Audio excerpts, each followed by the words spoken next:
नमस्कार मित्रांनो, मी सावित्रीबाई ज्योतिराव फुले या मालिकेच्या 6 जानेवारीच्या भागात आपण पाहणार आहोत. सावित्रीबाई ज्योतिरावांकडे येतच रागामध्ये त्यांना म्हणत असतात, माझ्या आयुष्याचा निर्णय घेण्याचा हक्क तुम्हाला कोणी दिला? ज्योतिराव म्हणतात, सावित्री. तर सावित्रीबाई म्हणतात, जीभ कशी जडली नाही तुमची हे असं म्हणण्याआधी. खबरदार पुन्हा असं काही बोलाल तर. इकडे बाहेर आता एक लहानसं बाळ असतं, तर त्याला पाहून शास्त्रीबुवा म्हणत असतात, कोण्या विधवेचं पाप हे? कोणाच्या घरातले पाप? त्यावेळी आता सावित्रीबाई त्या ठिकाणी येऊन त्या बाळाला घेतात. तर त्याला कुशीत घेतल्याबरोबर सावित्रीबाईंच्या डोळ्यात पाणी येतं. तर ज्योतिराव त्यांना विचारतात, सावित्री, तुमच्या डोळ्यात पाणी? तर सावित्रीबाई म्हणतात, बाळाला कुशीत घेतलं आणि आईची आठवण झाली.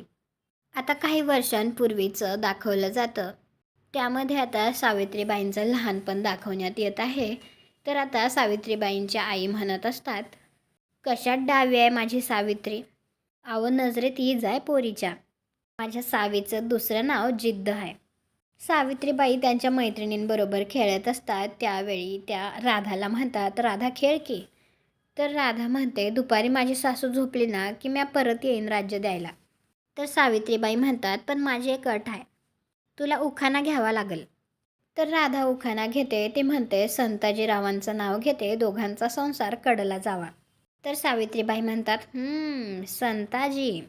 परंतु आता काही वेळेतच संताजीचे प्राण जातात. तर एक माणूस येऊन सांगतो, देवाच्या गाभाऱ्यातच संताजीने प्राण सोडले. त्यावेळी आता एक जण म्हणत असतो, राधाला सती जावं लागेल. आणि हे आता सावित्रीबाई ऐकतात. तुम्हाला हा भाग कसा वाटला ते कॉमेंट करून नक्की सांगा. व्हिडिओला लाईक करा, आपल्या मराठी मालिका चॅनलला सबस्क्राईब करा. भेटू पुढील भागात.